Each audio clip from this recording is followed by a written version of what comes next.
Assalamualaikum warahmatullahi wabarakatuh. Kembali lagi kita latihan soal uji kompetensi keperawatan yang part 2. Oke.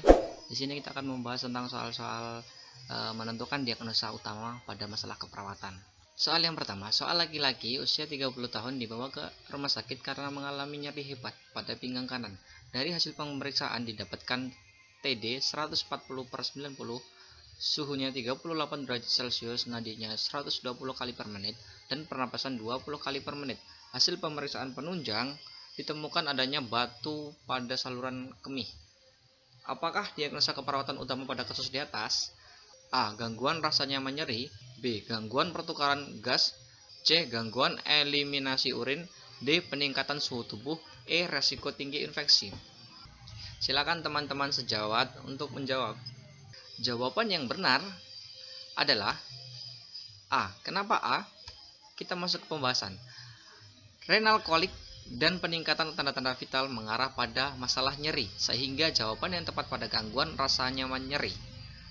Di sini sudah dijelaskan renal kolik dan peningkatan tanda-tanda vital mengarah pada gangguan masalah nyeri. Jadi jawaban yang tepat adalah A. Soal yang kedua, seorang pasien dengan keluhan kulit terasa gatal hasil pemeriksaan lab sehari sebelum menunjukkan kadar ureum pasien 200 mg/dl. Pasien juga mengalami oliguri dan edema di kaki dan tangan. Pernapasan klien 23 kali per menit dan hasil rongsen menunjukkan adanya edema paru. Apakah diagnosa keperawatan utama pada pasien di atas? A. Gangguan keseimbangan cairan dan elektrolit. B. Gangguan bersihan jalan napas. C. Gangguan integritas kulit. D. Gangguan eliminasi urin. E. Gangguan citra tubuh. Silakan teman-teman untuk menjawab. Jawaban yang benar adalah A. Kenapa A?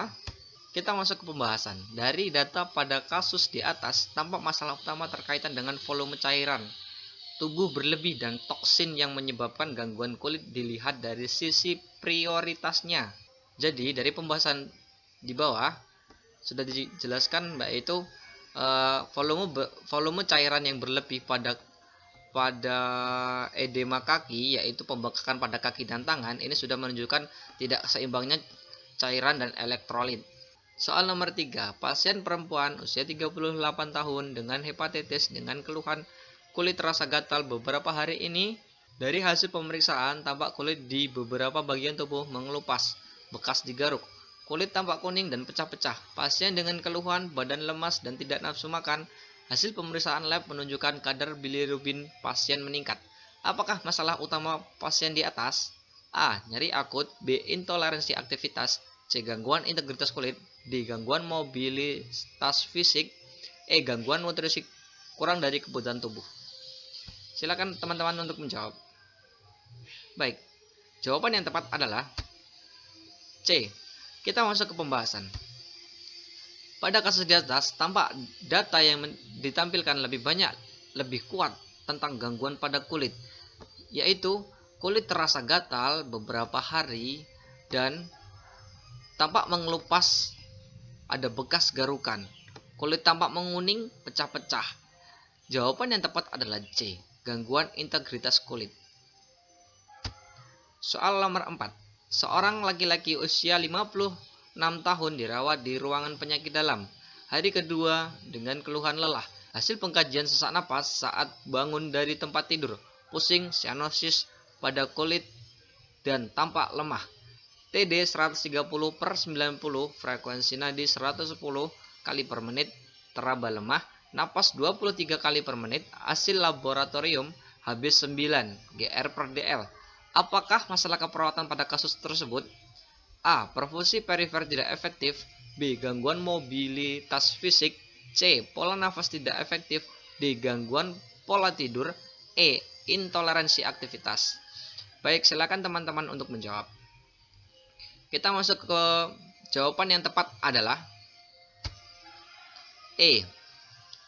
Kenapa E? Kita masuk ke pembahasan. Data yang mendukung mengeluh lelah, sesak napas saat bangun dari tempat tidur, sianosis pada kulit, tampak lemah. Data lain juga mendukung untuk mengarah intoleransi aktivitas. Jadi jawaban yang tepat adalah E. Dari soal yang mendukung adalah di sini adalah sesak napas bangun dari tempat tidur, sianosis, dan kulit tampak lemah. Dan serta hasil labor juga mendukung untuk mengarah ke intoleransi aktivitas, yaitu dianjurkan untuk istirahat bed rest di tempat tidur agar tidak berjalan-jalan biar tidak lelah. Soal nomor 5, seorang perempuan usia 36 tahun dirawat di ruangan penyakit dalam dengan diagnosa stroke non-hemorrhage. Hasil pengkajian, pasien nampak lemah, kurus, disfagia, kesadaran apatis, pucat, hemiparesia dekstra, tersedak, dan refleks muntah saat menelan makanan.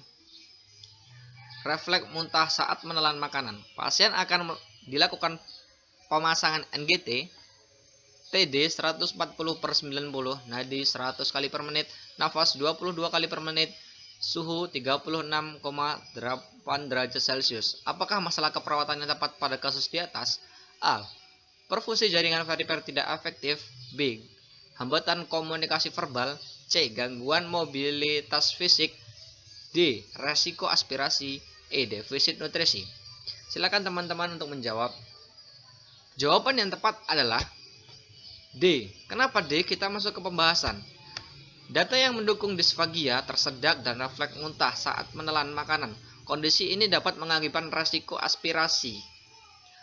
Maka dari itu, pasien dianjurkan untuk pemasangan NGT biar nutrisinya terpenuhi. Dengan itu, jawaban yang tepat adalah resiko aspirasi. Soal nomor 6. Seorang laki-laki usia 25 tahun dirawat di ruangan penyakit dalam dengan diagnosa medis pneumonia. Hasil pengkajian sulit bernapas, gelisah, lemah, mukosa bibir sianosis, dan bunyi nafas ronki. TD 130/90, frekuensi nadi 120 kali per menit, frekuensi napas 26 kali per menit, suhu 37,8 derajat Celcius. Saturasi oksigen yaitu 85%. Hasil pemeriksaan AGD pH 7,10, PCO 2 55 mmHg, HCO3 28 mg per L. Apakah masalah keperawatan yang tepat pada kasus di atas? A. Hipertermia. B. Resiko infeksi. C. Intoleransi aktivitas. D. Pola nafas tidak efektif. E. Gangguan pertukaran gas. Silakan teman-teman untuk menjawab. Jawaban yang tepat adalah E. Kenapa E? Kita masuk ke pembahasan. Data yang mendukung sulit bernapas, bunyi nafas ronki, AGD pH 7,10, PCO 2 55 mmHg, dan napas 26 kali per menit, dan saturasi oksigen 85 per menit. Di sini sudah dijelaskan hasil pemeriksaan analisa gas darah, pH menunjukkan 7,10 dan PCO 2 55, HCO3 28. Maka jawaban yang tepat adalah E, gangguan pertukaran gas. Baik, itulah tadi latihan soal uji kompetensi keperawatan tentang menentukan diagnosa utama atau masalah keperawatan utama. Like jika kalian suka dengan video ini, komen di bawah, jangan lupa subscribe untuk membangun channel ini lebih maju, dan semoga teman-teman sejawab lulus uji kompetensi keperawatan. Amin.